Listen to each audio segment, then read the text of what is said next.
Hi students, welcome back to Learning Journey. இன்னைக்கு வந்து நம்ம பேபிஸ் இங்கிலீஷ் பார்க்கலாமா? குழந்தைங்க எல்கேஜி குழந்தைங்க ஸ்கூலுக்கு வரப்போ அவங்களுக்கு ரொம்ப பிடிக்கிற மாதிரி நம்ம வர வைக்கணுன்னா எல்லா ஸ்கூல்ஸ்லேயும் ஃபாலோ பண்ணுறாங்க இல்லையா? சொன்ன மாதிரி எல்லா ஸ்கூல்ஸ்லேயும் திருக்குறள் எல்லாம் சொல்லி தருவாங்களா இருக்கும். அதில் இருக்கிற விஷயங்கள் எல்லாமே வேல்யூ எஜுகேஷன் தான். ஆக்சுவலாக எல்கேஜி குழந்தைங்க ரொம்ப ஆர்வமாக வரணும் அப்படின்னா டீச்சர்ஸும் நல்லா உற்சாகமாக ஜிங்குன்னு ஆடின்னு இருந்தால் அவளுக்கும் நல்ல ஜாலியாக இருக்கும். எக்ஸாம்பிள் எப்படின்னா, அவங்களுக்கு வந்து விஷயத்தை பழத்தில் ஊசி ஏற்றுற மாதிரி விஷயத்தை ஒரு பாட்டு மூலமாக ஏற்றலாம்.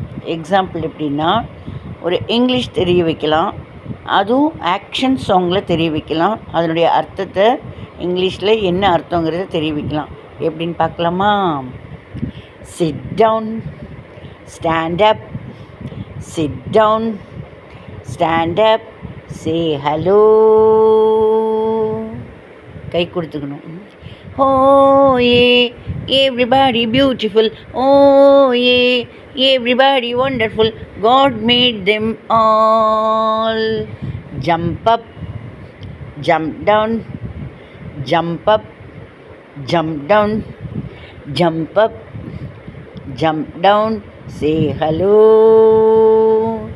Oh yeah, everybody beautiful, oh yeah, everybody wonderful, God made them all.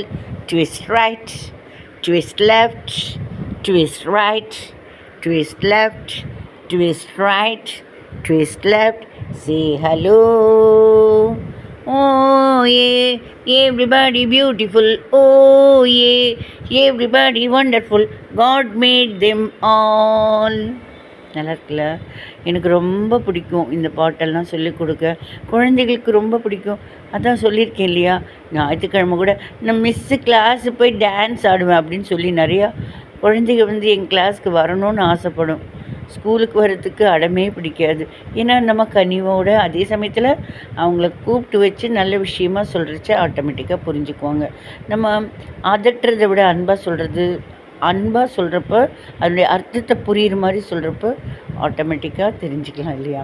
அதை ஒரு பேரண்ட்டில் நிறைய பேரண்ட்ஸு கூட சொல்லியிருக்காங்க, குண்டலமாக குட்டி குட்டியாக என்னவோ வரைஞ்சி எழுதும். இந்த குழந்தைகளை எவ்வளோ அழகாக எழுத வச்சுருக்கீங்க, எப்படி 20 குழந்தைகளையும் 30 குழந்தைகளையும் அட் அ டைமில் எப்படி நல்லா எழுத வைக்கிறீங்க. அதே மாதிரி பேரண்ட்ஸ் வந்துட்டு எப்படி இந்த வால் பசங்களெல்லாம் சமாளிக்கிறீங்க. வீட்டில் ஒரு வால் பொண்ணு என்னால் தாக்கு பிடிக்கவே முடியல. எங்கள் பேரனை, என் பேத்தி, என் பொண்ணு அந்த மாதிரிலாம் சொல்லுவாங்க. ஆனால் இங்கே அட் அ டைமில் 20-30 பேர் நல்லா அது வந்து டிசிப்ளின்ட் ஆகிடும் இல்லையா? அந்த குழந்தைகளுக்கு தெரியுது எங்கே காரியத்தை சாதிக்கலாம் எப்படின்னு தெரியுது இல்லையா? ஆனாலுமே அவங்களுக்கு எடுத்து சொல்கிறச்ச புரிய வச்சுக்கலாம். Okay, thank you. பிடிச்சிருந்ததுன்னா லைக் பண்ணுங்கள்.